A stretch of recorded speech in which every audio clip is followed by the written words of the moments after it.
गुरु ग्रंथ साहिब में गुरु नानक देव जी की जो मूल शिक्षा है वो है नाम जपो किरत करो ते वंड छक्को। नाम जपो मतलब हमेशा ईश्वर के नाम का सिमरन करते रहो ताकि ईश्वर की कृपा आपके ऊपर हमेशा बनी रहे।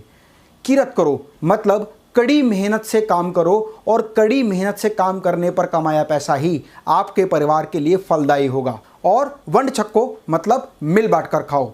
दोस्तों, सिख धर्म के लोग गुरु के दिए गए इन नियमों का तन मन धन से पालन करते हैं। दोस्तों, कनाडा, अमेरिका, इंग्लैंड, न्यूजीलैंड और ऑस्ट्रेलिया की गवर्नमेंट ने सिख समुदाय को उनके द्वारा किए गए कार्यों के लिए हमेशा सम्मानित किया है। दोस्तों, सिख हमेशा संकट आने से पहले तैयार रहते हैं और सिख धर्म में ये कहा जाता है एकता, समानता और सेवा का भाव रखो। और सिख धर्म हमेशा एक बात समझाता है कि जुल्म करना पाप है, वैसे ही जुल्म सहना उससे भी बड़ा पाप है। सिख धर्म में हर पुरुष सिंह होता है और हर महिला कौर होती है। और आपने देश की आज़ादी में सिख धर्म के लोगों के द्वारा दी गई शहादत के बारे में बहुत पढ़ा होगा। आज मैं आपको सिख धर्म की देश परस्ती के बारे में एक बात बताने जा रहा हूं जो अपने आप में बहुत अनोखी है। ये बात है सन 1962 की। और सन 1962 के समय के एक इतिहासकार जिनका नाम एम राजीव लोचन है, उन्होंने एक अपने आर्टिकल में, जो आर्टिकल इंडियन एक्सप्रेस में पब्लिश हुआ था, उसमें एक बहुत बड़ा खुलासा किया। लंबे संघर्ष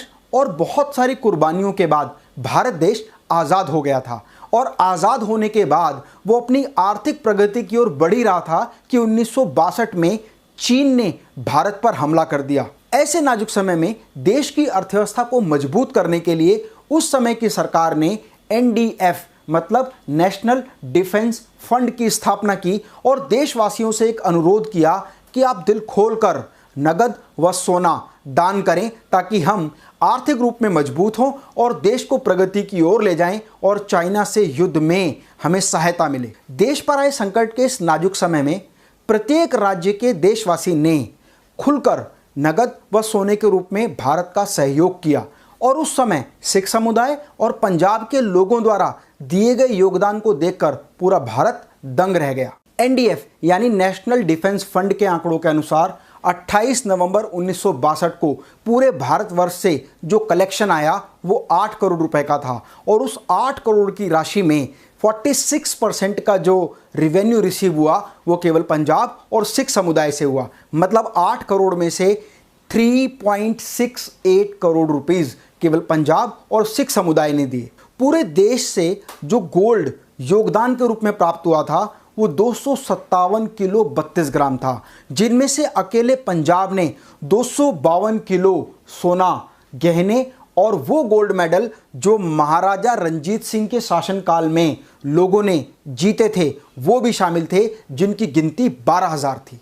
इसके अलावा पंजाब के शिक्षा विभाग ने स्कूल और कॉलेज के विद्यार्थियों को, जिनमें 2 लाख लड़कियां भी शामिल थीं, फौज की ट्रेनिंग दी ताकि जरूरत पड़ने पर वो जंग के मैदान में जा सके और दुश्मनों को धूल चटा सके। इसे कहते हैं असली देश परस्ती। दोस्तों, आज हमारे देश में ही नहीं पूरे विश्व में कोरोना महामारी का कहर है। लोग हर जगह मर रहे हैं, दवाइयां और ऑक्सीजन उपलब्ध नहीं हो पा रही है। शमशान घाट में भी लाशें अपने अंतिम संस्कार के लिए इंतजार कर रही हैं। और आज भी सिख समुदाय हर तरह से सेवा करने में तत्पर है, चाहे वो ज़रूरतमंदों को दवाइयाँ उपलब्ध कराने से लेकर हो या ऑक्सीजन की सप्लाई हॉस्पिटल से लेकर मरीजों तक पहुँचाने से लेकर हो, मरीजों के परिजनों को सहायता करने से लेकर भोजन उपलब्ध कराने तक हो।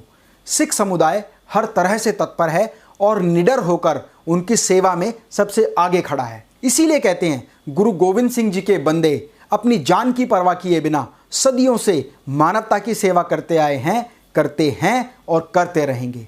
गुरु नानक देव जी की मूल शिक्षा का अनुसरण सिख समुदाय का हर व्यक्ति कर रहा है।